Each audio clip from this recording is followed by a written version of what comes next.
প্রাতঃ সভায় উপস্থিত Laila memorial academy MD sir mister Shahidul sir মহাশয়, উপস্থিত আমার স্নেহের শিক্ষক শিক্ষিকাবৃন্দ, উপস্থিত আজকের প্রাতঃ সভায় আমার স্নেহের অন্তরের মায়ার বন্ধনে সকল ছাত্রছাত্রীবৃন্দ, সবাইকে আমার অন্তরের অন্তঃস্থল থেকে আন্তরিকতা জ্ঞাপন করছি। স্যার যেহেতু আমাকে দুই চারটি কথা বলার জন্য অনুরোধ করেছেন, আমি দুই চারটি কথা বলে আমার বক্তব্য শেষ করব। কথা হলো, আমাদের কয়েকদিন আগে অর্থাৎ 20 তারিখ ম্যাট্রিকের রেজাল্ট হয়েছে। খুবই ভালো হয়েছে আমি মনে করি, এবং নেক্সটে আরো ভালো রেজাল্ট হবে। আমি তোমাদেরকে একটি কথা বলবো যে আমরা কোনো সময় ভাবি যে একটি স্টুডেন্ট সে ক্লাসের মধ্যে এত দুর্বল ছিল এবং এক সময় সে স্টেপ বাই স্টেপ ভালো স্টাডি করে সে ভালো রেজাল্ট করতে সক্ষম হয়েছে। এবং দেখা যায় আমরা যত সাকসেসফুল মানুষ দেখতে পাই, যারা জীবনের মধ্যে SDO, BDO, IPS officer, IAS officer, IFS, যেটা আমরা জানি ইউপিএসসি এক্সাম ক্র্যাক করে। ইউপিএসসি এক্সাম অর্থাৎ UPSC is one of the toughest exam in the world. এই ধরনের এক্সাম ক্র্যাক করে ওরা এই ধরনের ডিপার্টমেন্টে জব পায়। কয়েকদিন আগে ইউপিএসসি রেজাল্ট হয়েছিল এবং সেই রেজাল্টের মধ্যে পুরো ভারতবর্ষের মধ্যে র‍্যাঙ্ক 1 হয়েছিলেন আদিত্য শ্রীবাস্তব। উনাকে একটা সবার মধ্যে সোশ্যাল মিডিয়া কোয়েশ্চন করেছিলেন যে স্যার, আপনার এই যে ইউপিএসসি এক্সাম ক্র্যাক করার স্বপ্ন কবে থেকে আসলো?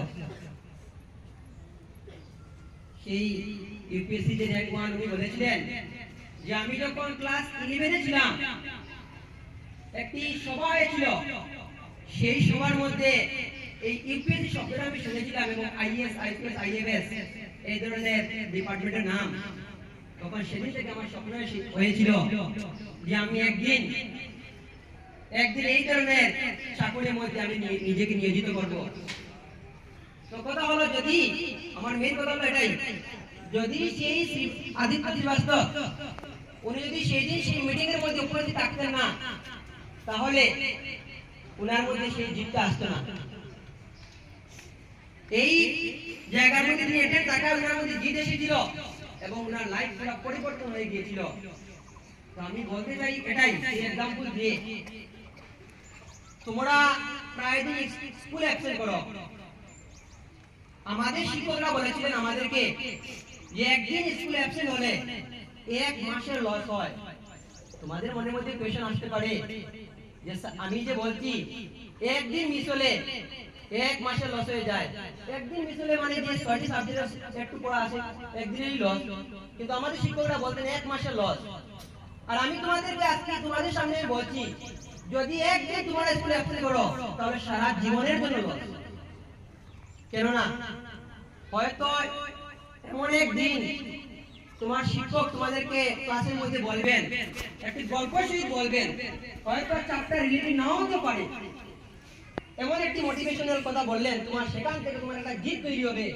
আর সেই জিতেই তুমি একদিন সাফল্যমণ্ডিত অর্থাৎ একটা ভালো পর্যায়ে গিয়ে পৌঁছতে পারবে। যেভাবে করে এই আদিত্য শ্রীবাস্তব, উনি যদি সেই দিন সেই সবার মধ্যে মিটিং উপস্থিত থাকতেন না, তাহলে তিনি ওনার মনের মধ্যে যে জিত, ওনার মনের মধ্যে যে উদ্দীপনা, সেটা আসতো না এবং উনি সাকসেস হতে পারতেন না।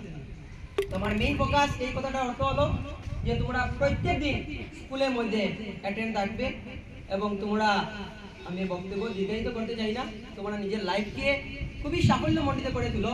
শুধুমাত্র লাইফ, তুমি তোমার লাইফকে পরিবর্তন করতে পারবে। Only you can change your life, no one can do it for you.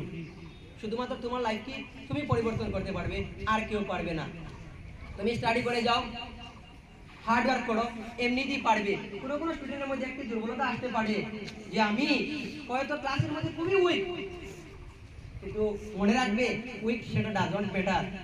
তুমি যদি হার্ড লেবার করো, সেটা আমার কথা নয়, বিল গেটস বলেছিলেন যে 100% এর মধ্যে 1% হলো মানুষের সেই লাক এবং 1% হলো ট্যালেন্ট। তার মানে যে সেখানে মধ্যে 98% তোমাকে হার্ড ওয়ার্ক, তোমাকে হার্ড লেবার করতে হবে। আফটার দ্যাট তোমার জীবনের মধ্যে সাকসেস আসবে। তো যাই হোক, আমার এখানের মধ্যে